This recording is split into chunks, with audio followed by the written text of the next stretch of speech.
Olá, muito prazer.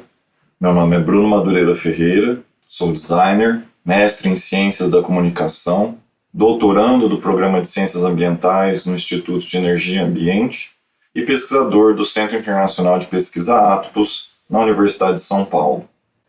Hoje, nesta parceria com o projeto Avant Garden, quero conversar com vocês sobre as plataformas digitais e tentar entender um pouco mais sobre o que elas são e os seus efeitos na nossa sociedade. Vamos lá? Conforme já vimos em um outro momento, as tecnologias digitais transformam significativamente nossa sociedade. Cada vez mais frequentemente, palavras como códigos, algoritmos, plataformas, inteligência artificial, objetos inteligentes começam a fazer parte do nosso cotidiano. Esse processo de digitalização que começou ali nos anos 90, 1990, foi se intensificando mesmo na virada dos anos 2000, quando os processos e características da indústria do software começaram a ser incorporados em setores industriais que até então não contavam com essas tecnologias. Vamos tentar entender um pouco como que isso aconteceu? A disseminação das redes de dados baseados na internet permitiu a digitalização de produtos e serviços, alterando os métodos de produção, transação e entrega de valores. Isso acarretou em uma reorganização da divisão do trabalho e o software, ou melhor, a lógica do software, passou a orientar os processos e as atividades industriais, funcionando como uma espécie de motor invisível dos negócios. É com o desenvolvimento tecnológico e a indústria do software que as empresas conseguem passar a fazer produtos cada vez mais customizáveis, isto é, com a cara do consumidor.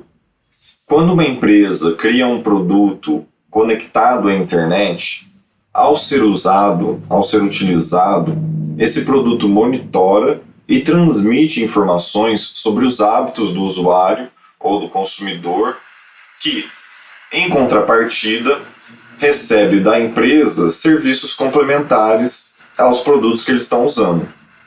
É por essa lógica que funcionam os aplicativos que nós fazemos uso todos os dias. Por exemplo, você autoriza que o GPS do seu celular envie a sua localização em tempo real para os servidores do Google. E, em contrapartida, você consegue localizar em quase qualquer você consegue se localizar em quase qualquer lugar usando aplicativos como o Google Maps ou o Waze. É claro que muitas outras informações são recolhidas pelos dispositivos que nós usamos todos os dias e muitas das vezes a coleta dessas informações não são autorizadas. Mas isso é um assunto que nós não vamos nos aprofundar muito aqui. Bom, à medida que mais tecnologias são inseridas em um processo de produção, maiores são os investimentos necessários nesse processo, porque tecnologia custa, mão de obra especializada também. Esse processo fez com que ficasse muito caro para que uma única empresa cuidasse de todas as etapas do processo de produção. Como consequência, as empresas começaram a se concentrar somente naquela atividade que era considerada fundamental, a atividade fim para o desenvolvimento de um produto com que trabalhavam, e passaram a terceirizar todas as outras atividades ou etapas do processo.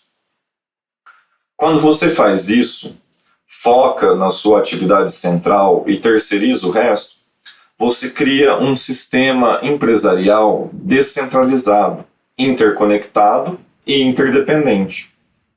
Ou seja, para o desenvolvimento de um produto ou de um serviço, você depende de uma rede de empresas, ou melhor, você tem uma rede de empresas envolvidas que precisam umas das outras para que o funcionamento adequado e ideal ocorra. Essa estrutura descentralizada permite que você tenha ciclos de inovação mais acelerados. Você cria mais ideias mais rapidamente. Por quê? Porque você tem mais pessoas envolvidas no processo de criação. E, como a gente bem conhece, a expressão duas cabeças pensam melhor do que uma, não é mesmo? Bom, é basicamente esse ambiente de negócios que as plataformas digitais criaram. Você tem uma ou várias tecnologias conectando empresas com os seus parceiros, que são as empresas terceirizadas ou os fornecedores, com os usuários, que podem ser apenas consumidores, como também produtores de algum conteúdo ou algum outro produto, e com o próprio território, os recursos, as matérias-primas, entre outros. Então, esse é o contexto em que surgem as plataformas digitais. E as plataformas digitais intensificaram todo esse processo que a gente acabou de descrever.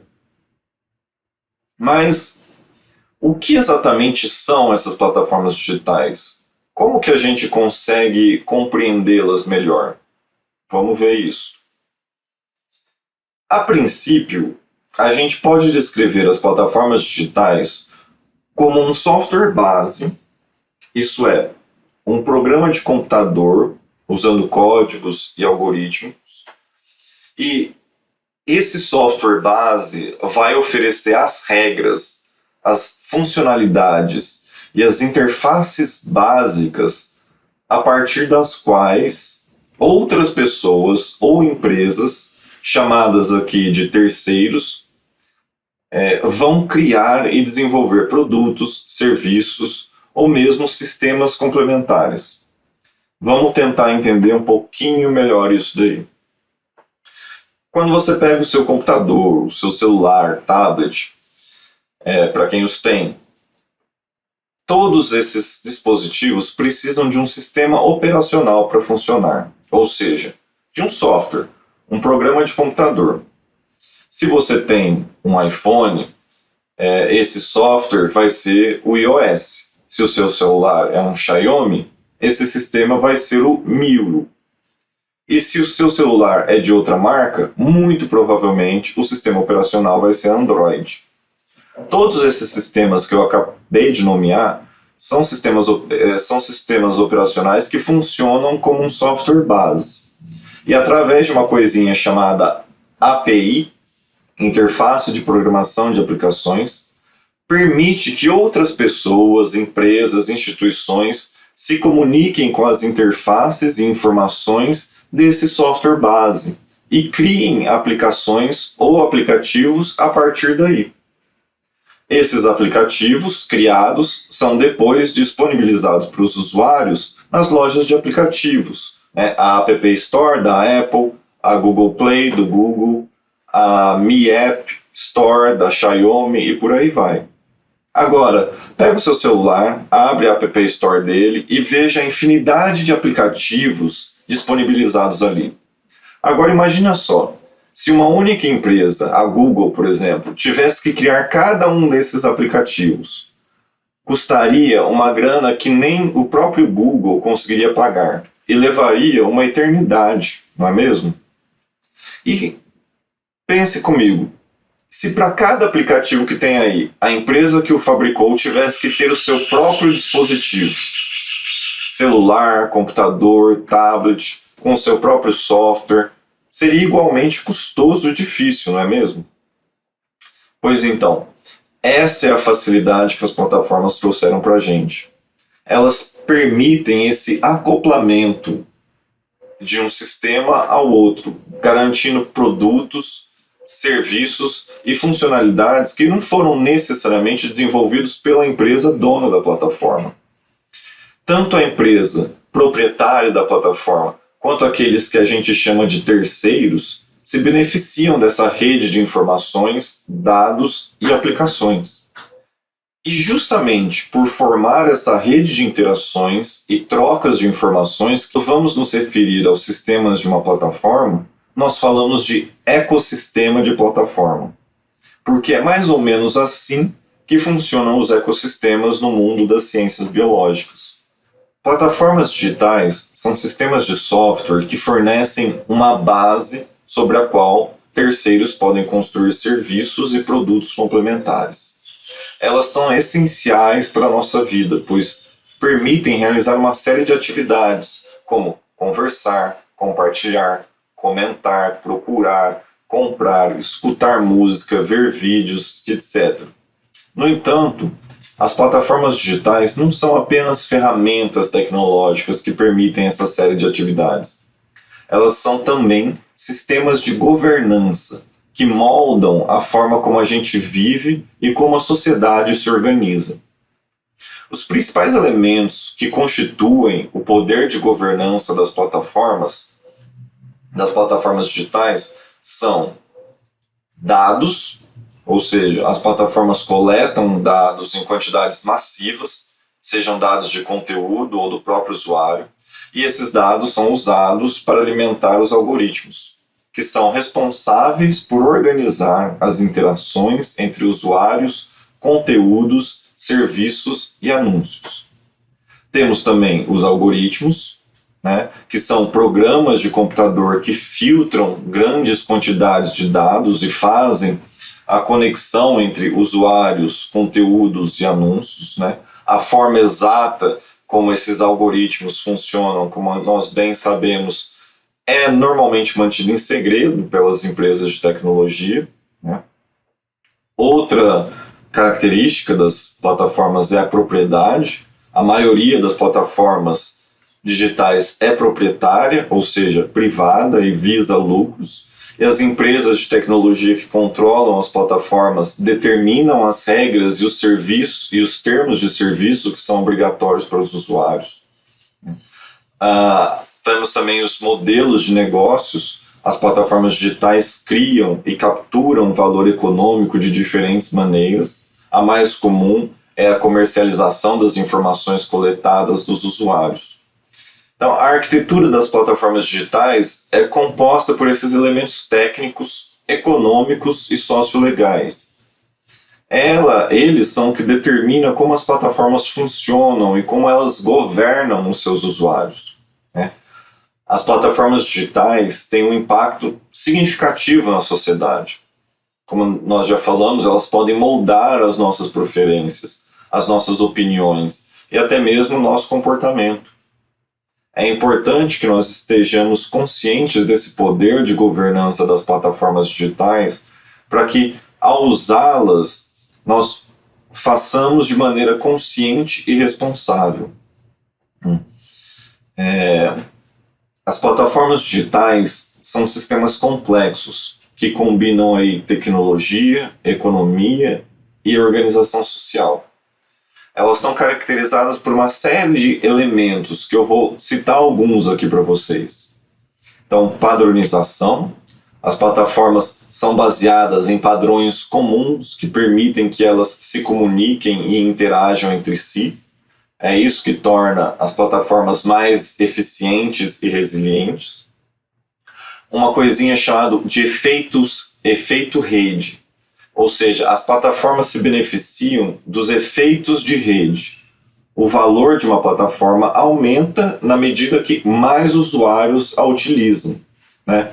Ampliou-se a rede, ampliou-se o valor. Centralização e descentralização. As plataformas combinam elementos de centralização e descentralização. Elas são centralizadas no sentido de que são controladas por uma empresa ou organização, mas são descentralizadas no sentido de que permitem que os usuários criem e compartilhem conteúdo. Universalidade. As plataformas são abertas a todos os tipos de usuários, sejam eles humanos ou não humanos. Em contrapartida, outra característica é a desigualdade. As plataformas não regem os seus usuários de maneira uniforme. Elas podem oferecer diferentes níveis de acesso e controle aos usuários, dependendo de fatores como a sua localização, renda e comportamento. Outra característica é que, nas plataformas, os usuários são produtores. Elas dependem dos usuários para gerar conteúdo e interações. As plataformas também são modulares, o que significa que seus componentes individuais podem ser substituídos ou atualizados sem afetar o todo. Elas possuem uma governança híbrida, ou seja, combinam a governança formal e informal, né? Elas são governadas por regras e regulamentos, mas também por algoritmos e dinâmicas sociais. Algo que já foi discutido, elas são opacas, então os seus processos e mecanismos são ocultos aos usuários, então nós não entendemos exatamente, não temos acesso a como elas funcionam propriamente dita.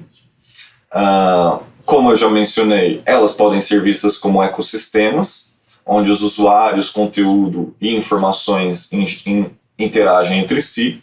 Enfim, esses são alguns elementos que tornam as plataformas digitais poderosas ferramentas de organização e controle social. Elas podem moldar as nossas preferências, opiniões e comportamentos e podem ter um impacto significativo na nossa sociedade. Por hoje é isso. Esse é o conteúdo sobre plataformas digitais. Espero que vocês aproveitem e até o próximo vídeo.